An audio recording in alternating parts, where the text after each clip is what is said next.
It's time.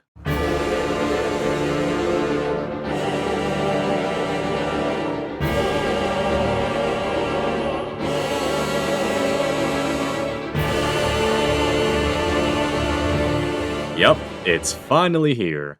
Hello, and welcome to an Arknights Operator's Mediocre guide featuring this game's official mascot, Amiya, morally carrying most of Rhodes Island on her back, like a donkey. Not a rabbit, a donkey, which is what she definitely is. You fucking donkey! Amiya has 3 different forms at the time of making this video, so we're gonna start with the version of Amiya that every player begins their account with.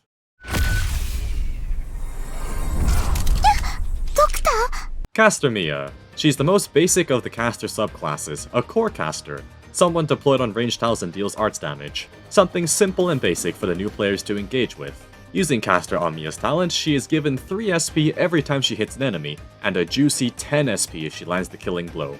As long as Amiya is attacking a decent amount, the operator will charge his skills up faster whether or not the kills actually land, especially those high SP skills that we'll get to. Also, as a technicality, the SP is only granted after the projectile actually hits the target. And I might as well talk about the module now, because you'll be seeing plenty of 4 and 12 SP gaining footage from the talent, which that module does increase, so you might as well cash it in. And as a bonus, the module at base level lets Amiya gain 1 more SP every time she hits elite or boss enemies. It does look a bit messy with that text stacking on top of each other, but still a welcome addition cause it's even more SP to be had. Donkey Mia's first skill cranks up her attack speed by a very noticeable amount for 30 seconds. If you don't know what plus 90 attack speed looks like, here's a side-by-side comparison. No skill on the left, skill on the right, throwing all those extra carrots the doctor supposedly feeds her. Despite being a seemingly generic skill 1, this skill will likely be active for longer than not, so do fire away at it. The skill will recharge in quite the short amount of time. That 30 SP cost will not feel like 30 SP, due to the whole attacking and getting SP thing from the talent. Skill 1 is the consistent-ish option for slinging arts damage around for that general need. And after a while as your account progresses, you probably have better options than some other operators. Not a bad skill, just not that flashy. Skill 2 converts her attacks into a barrage of 8 weaker pellets that each randomly target enemies in range. After the 25-second skill duration, Amiya is stunned for 10 seconds. It's a cool burst skill, but it does come with a few drawbacks. Probably the most notable one is the fact that skill 2 is activated automatically. You have little control over when this skill is fired off. You can try to manipulate the timing using Amiya's talent by letting more or fewer enemies into range, but that does take more resources to pull off, and at that point you may as well just plan ahead with skill timings, before the operator unloads on literally nothing, which will happen sometimes, leaving that big 100 SP skill to recharge again. Also keep in mind that there is no initial SP. The talent helps with this, but you're still building from 0, meaning the idea of a skill activation on short notice has been thrown out the window. Another point of contention is the random targeting nature, reducing its effectiveness when faced with lots of different enemies in range, but much better against 1 or 2 targets due to the sheer number of barrages thrown around. Basically the equivalent of undercooking many scallops or completely cremating just one.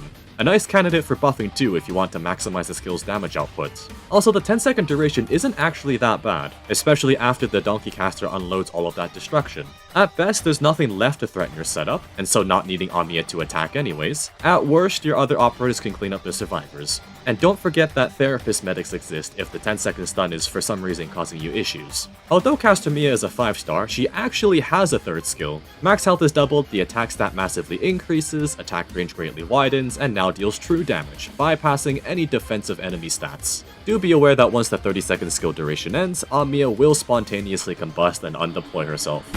So as you'd expect, the skill's damage is unresisted and therefore more raw and dangerous than uncooked chicken. And it's fucking raw! Great for high priority targets. The expanded attack range increases your deployment options, but do keep in mind of other enemies in range, as depending on where they are, Amiya might go after them instead of your intended enemies. The automatic retreat part is not as bad as you think. In fact, you can work with it. Lean into the idea of a redeploying damage dealer, especially if you got a pre-planned setup to damage down bosses or other really tough targets. In those scenarios, you're probably just using the skill then retreating anyways. Emphasis on the pre-planned part because similar to skill 2 and at a whopping 120 SP cost and 0 initial SP, it's gonna be some time before a lovely donkey can activate skill 3, even with the talent. And just so you know, the auto retreat will refund your DP the same way as if you manually done it. The usual partial refund stuff, so you don't have to worry about losing out on DP when the skill ends. So as far as using Caster Mia goes, you will feel like an idiot sandwich if you don't have a deliberate plan going on. Of course, with skill 1, you can get away with spamming the skill whenever possible due to how quickly it comes back, but with skills 2 and 3, you do need to have an idea of what you want to get out of the operator.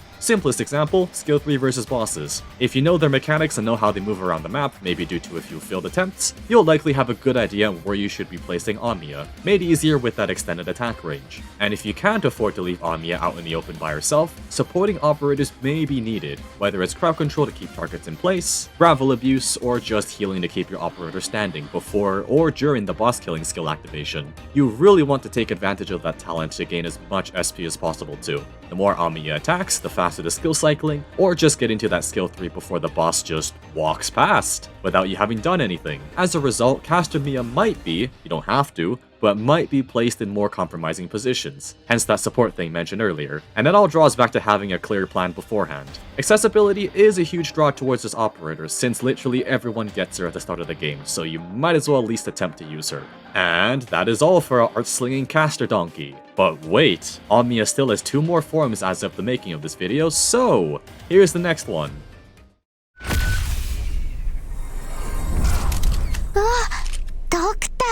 Guard Mia. She is unlocked after clearing JT 8-2 in the main story while having E2 Amiya in the squad, specifically your own, so if you haven't yet, it's time to build her up. After that, you now have yourself an Arts Fighter Guard. Blocks one enemy, deals arts damage by default, easy enough to understand. Guard Amiya's talent boosts everyone attack and defense by 7% given she's on the field. And yes, summons also do benefit. The buff is doubled when the Sword Donkey skill is currently active. It's a nice minor buff, no strings attached, needing very little effort from your end. Just plop her on the field, and everyone will be just that bit stronger. The module is quite simple, minor buff to attack speed when not blocking enemies, cool passive bonus if you want to go out of your way to make use of it.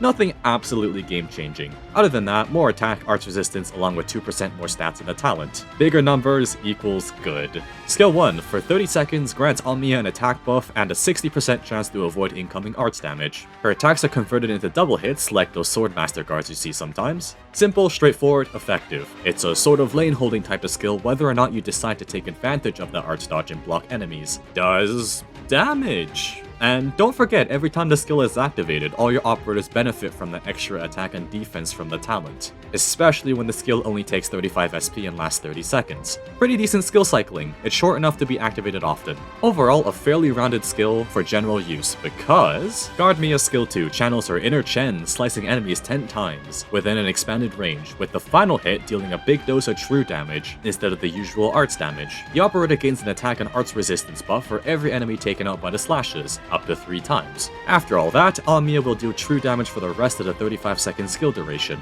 Additionally, this skill can only be used once per stage. You've only got one shot at the skill, so make it count. Get those high priority enemies battered and fried, like how the first ever french fries were actually cooked in grease. And unlike Caster Mia's skill 3, Guard Mia's skill 2 comes up much quicker at only 20 SP, so not as much long-term planning is necessary for your murderous setup. And look at her go! She looks very cool, slicing enemies up like an onion, tears coming down. And they might be your own tears too, because the single activation you get with the skill means that the talent's double stat boost is more limited when it comes to helping the rest of your squad. Additionally, when you're using Amiya for temporary positions, the operator will likely not be as present on the field, which means not as much benefit from the talent, so do bear that in mind. And here's a question you may be wondering about. What does Skill 2 Guard Mode have over Skill 3 Caster Mode? Although Guard Mode has a lower attack buff, smaller attack range, and being a one-time use, due to only having one block and that stubby range, the Guard strikes are more focused, not getting distracted as much by other enemies passing by, especially if she's blocking them. On top of that, any amount of that attack and arts res buff will help the Sword Rabbit's killing and survival capabilities. Is it 100% necessary?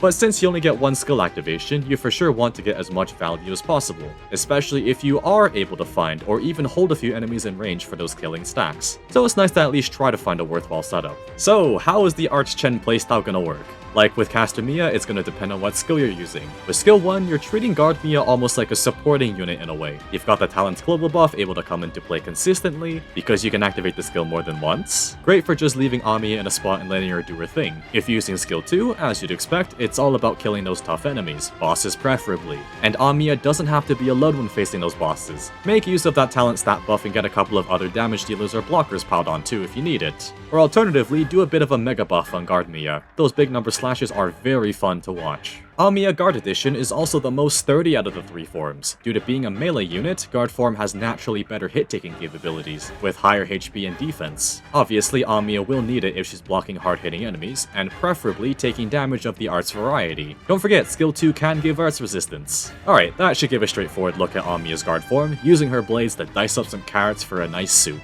and not eating it raw like a donkey. Or rabbit. Rabbits eat carrots, right? There is just one more version of her to go.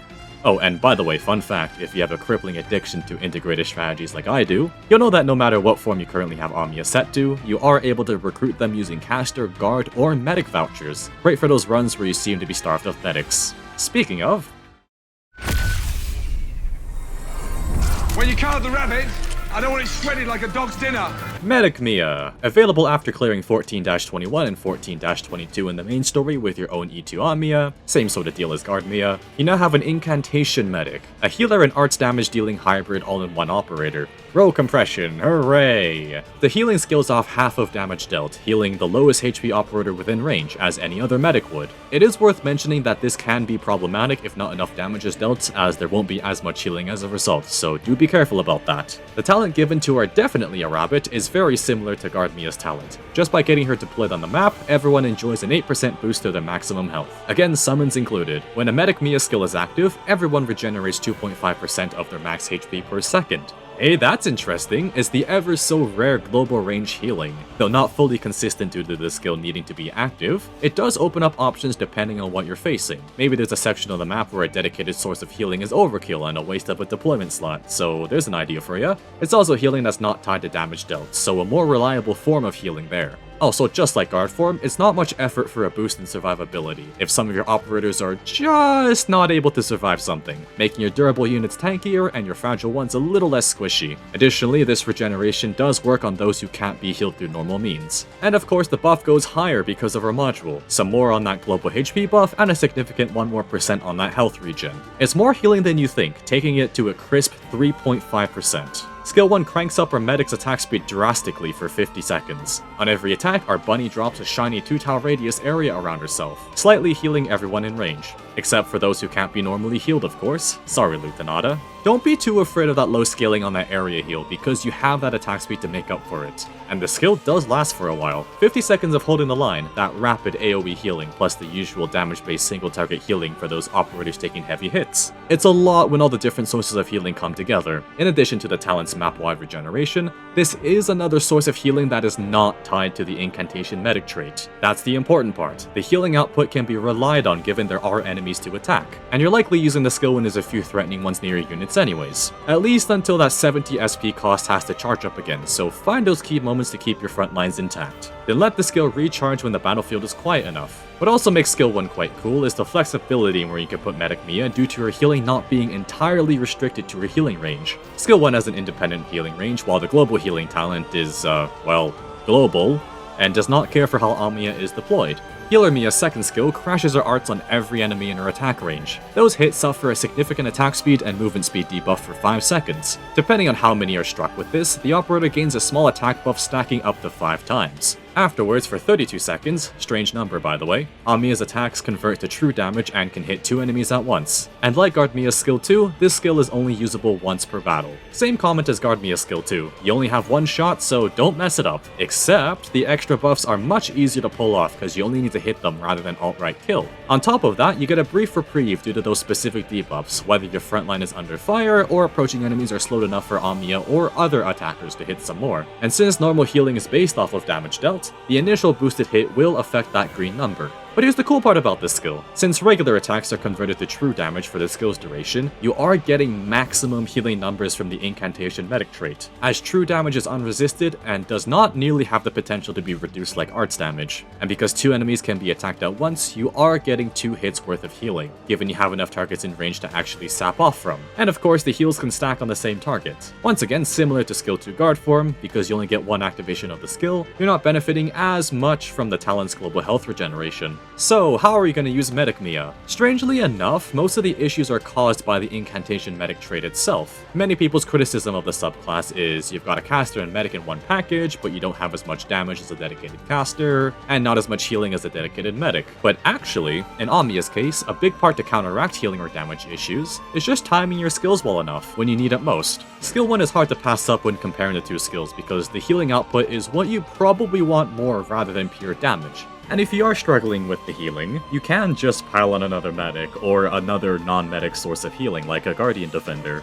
Now, Skill 2 medic form is not unusable by any means, but you likely have more optimal options, both with Amiya's 2 other true damage skills, as well as other operators who output more overall. Guard Mia is more focused, while Caster Mia is usable for more than one skill activation. But multi-targeting and a quick debuff is something Medic Mia has that the other forms don't. And hey, if you're playing Medic Knights, a medic-only challenge squad, there's an excuse to pop it out. At least you get to see some sick bunny hops to disprove those donkey allegations. Finally, to end it all off, here are Amiya's stats, potentials, trust bonuses, all numbers you'd likely expect from the respective subclasses, base skills shared across all forms, and my E264M21 Amiya, ready to stuff your next 6-star off banner in a bag whenever you collar anything that's not a cute, lovable rabbit. That's a lot of off banners I'm expecting for the next while.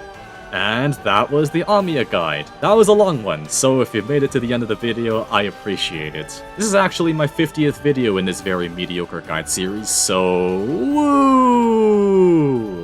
Anyways, if you have cool tips for using Amiya that I missed, the comments are there. Have a good rest of your day, and remember to give your bunny mascot plenty of head pats.